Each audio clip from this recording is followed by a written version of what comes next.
एक सुबह गांव के चौपाल पर श्याम अपनी नई चमचमाती गाड़ी के पास खड़ा था। उसके आसपास कई गांव वाले उसकी तारीफ कर रहे थे। तभी मजदूरी करके थका हारा राम वहां से गुजर रहा था। राम के फटे हुए कपड़े और झुका हुआ सिर देखकर श्याम के चेहरे पर घमंड भरी मुस्कान आ गई। अरे ये देखो, हमारा गरीब भाई राम आ रहा है। हाँ श्याम जी, लगता है आज भी मजदूरी करके लौट रहा है। राम, जरा इधर आ। जी भैया। राम, अगर मेरे जैसा बनना है तो पहले पैसा कमाना सीख। भैया मैं मेहनत तो हर दिन करता हूँ। मेहनत? इसे मेहनत कहते हो? दिन भर मजदूरी करके 2 वक्त की रोटी भी मुश्किल से जुटा पाते हो। सही कहा श्याम जी। मेरे पास देख, बड़ी कोठी है, गाड़ियां हैं, खेत हैं, नौकर हैं, और तेरे पास क्या है? मेरे पास मेहनत है और भगवान पर भरोसा है। भगवान भरोसे रहने वाले लोग कभी अमीर नहीं बनते। दिमाग चाहिए, पैसा चाहिए, तभी लोग इज्जत करते हैं। इज्जत पैसे से नहीं, अच्छे कर्मों से मिलती है भैया। मुझे मत सिखा। जब तेरे पास पहनने के लिए अच्छे कपड़े नहीं हैं, तब ज्ञान बांट रहा है। राम, श्याम जी ठीक ही तो कह रहे हैं। समय हमेशा एक जैसा नहीं रहता। मेहनत करने वाले का दिन भी एक दिन जरूर बदलता है। जिस दिन तू मुझसे ज्यादा अमीर बन जाएगा, उस दिन मैं तुझे अपना गुरु मान लूंगा। लेकिन ऐसा कभी नहीं होगा। मैं किसी से बड़ा बनने की नहीं, बस अपने परिवार को खुश रखने की कोशिश कर रहा हूँ। जाओ, पहले अपनी गरीबी तो दूर कर लो, फिर बड़े बड़े सपने देखना। राम चुपचाप वहां से चला जाता है, लेकिन उसके चेहरे पर हार नहीं बल्कि कुछ कर दिखाने का दृढ़ संकल्प साफ दिखाई देता है।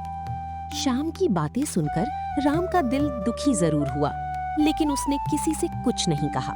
वो चुपचाप अपने घर लौट आया। अभी वो घर के बाहर बैठा ही था कि तभी गांव का मुखिया अपने 2 आदमियों के साथ वहां आ पहुंचा।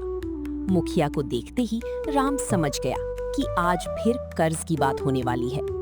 राम, नमस्ते मुखिया जी। नमस्ते छोड़, पहले ये बता मेरे पैसे कब लौट आएगा? मुखिया जी, मैं कोशिश कर रहा हूँ। कोशिश? पूरे 2 साल हो गए, हर बार यही जवाब देता है। मुझे माफ कर दीजिए। माँ की बीमारी में मजबूरी में कर्ज लेना पड़ा था। मुझे तेरी मजबूरी से कोई मतलब नहीं, मुझे मेरा पैसा चाहिए। मेरे पास अभी 1 भी रुपया नहीं है, लेकिन मैं मेहनत करके आपका पूरा पैसा लौटा दूंगा। आखिर कब? 2 साल से सिर्फ तारीख पर तारीख दे रहा है। बस 2 महीने का समय और दे दीजिए। मैं वादा करता हूँ आपका 1-1 रुपया चुका दूंगा। अगर 2 महीने बाद भी पैसे नहीं मिले? कुछ पल रुककर राम की झोपड़ी की ओर देखता है। तो याद रखना, ये झोपड़ी और इसके सामने की जमीन मेरी होगी। मुखिया जी, ऐसा मत कहिए, हम लोग सड़क पर आ जाएंगे। मुझे किसी पर दया नहीं आती, या तो पैसा या फिर घर। मैं अपनी मेहनत से आपका कर्ज जरूर चुका दूंगा। ठीक है, आज से ठीक 2 महीने बाद मैं फिर आऊंगा। अगर उस दिन पैसे नहीं मिले तो कोई बहाना नहीं चलेगा। मुखिया अपने आदमियों के साथ वहां से चला जाता है। राम और उसकी पत्नी एक दूसरे की ओर देखते हैं। दोनों की आंखों में चिंता तो थी, लेकिन हार मानने का इरादा बिल्कुल नहीं था। मुखिया के जाने के बाद राम काफी देर तक चुप बैठा रहा। उसकी पत्नी भी चिंता में डूबी हुई थी। घर में सन्नाटा पसरा हुआ था। तभी राम की नजर एक पुराने लोहे के डिब्बे पर पड़ी। उसमें उसकी कई सालों की छोटी छोटी बचत रखी हुई थी। राम ने डिब्बा खोला। अंदर कुछ मुड़े हुए नोट और कुछ सिक्के थे। पैसे बहुत कम थे, लेकिन राम के मन में एक नया विचार आ चुका था। अगर मैं ऐसे ही मजदूरी करता रहा तो 2 महीने में भी कर्ज नहीं चुका पाऊंगा। फिर अब क्या करेंगे? कुछ अपना काम शुरू करेंगे। लेकिन हमारे पास पैसे ही कितने हैं? बस यही हमारी पूंजी है। इतने पैसों में कौन सा काम होगा? तुम्हें याद है, गांव में सब लोग तुम्हारे हाथ के चिकन समोसे की कितनी तारीफ करते हैं। हाँ, लेकिन वो तो मैंने कभी कभी ही बनाए थे। बस यही हमारा नया काम होगा। चिकन समोसे की दुकान? हाँ, ताजे समोसे, साफ सफाई और ईमानदारी, यही हमारी पहचान होगी। लेकिन अगर दुकान नहीं चली तो? जो इंसान कोशिश करने से पहले ही हार मान ले, वो कभी आगे नहीं बढ़ता। ठीक है, मैं आपके साथ हूँ। कल सुबह सबसे पहले बाजार जाकर सामान खरीदेंगे। मैं आज रात से ही मसाले तैयार कर देती हूँ। हे भगवान, आज तक मैंने किसी का बुरा नहीं किया, बस मेरी मेहनत को सफल कर देना। देखना जी, एक दिन यही छोटी सी दुकान हमारी जिंदगी बदल देगी। राम के चेहरे पर अब चिंता की जगह आत्मविश्वास दिखाई दे रहा था। उसे नहीं पता था कि उसकी ये छोटी सी शुरुआत एक दिन पूरे गांव की सबसे मशहूर चिकन समोसे की दुकान बनने वाली है।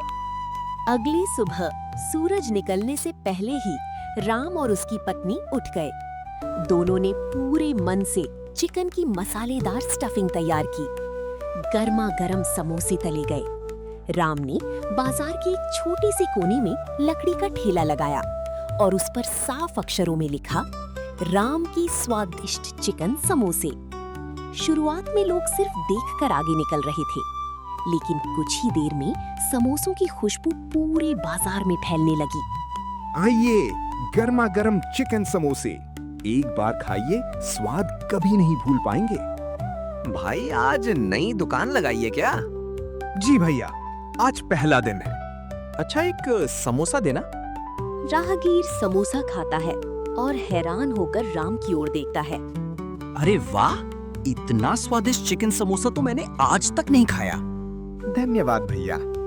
अरे सुनो, इधर आओ, यहाँ के समोसे जरूर खाओ। धीरे धीरे दुकान पर लोग आने लगते हैं। भाई मुझे 4 समोसे पैक कर दो। मेरे लिए 8 बना दो, घर भी ले जाना है। इतने कुरकुरे और स्वादिष्ट समोसे, अब से मैं यहीं आऊंगा। राम जी, देखिए कितनी जल्दी भीड़ लग गई। भगवान की कृपा है और तुम्हारी मेहनत का फल। भाई जल्दी देना, मेरे पीछे भी लोग लाइन में खड़े हैं। सबको मिलेगा, बस थोड़ा धैर्य रखिए। शाम होने तक सभी समोसे बिक जाते हैं। मुझे यकीन नहीं हो रहा, पहले ही दिन इतनी अच्छी कमाई। मैंने कहा था ना, मेहनत कभी बेकार नहीं जाती। आज से हमारी नई जिंदगी शुरू हो गई। राम को बिल्कुल अंदाजा नहीं था कि उसकी दुकान की बढ़ती भीड़ को देखकर सबसे ज्यादा जलने वाला इंसान उसका अपना बड़ा भाई श्याम होगा। अगले ही दिन श्याम राम की दुकान पर पहुंचने वाला था।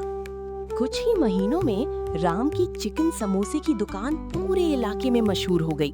दूर दूर से लोग उसके समोसे खाने आने लगे।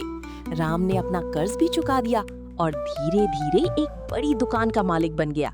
ये सब देखकर श्याम के मन में जलन पैदा हो गई। ये कैसे हो सकता है?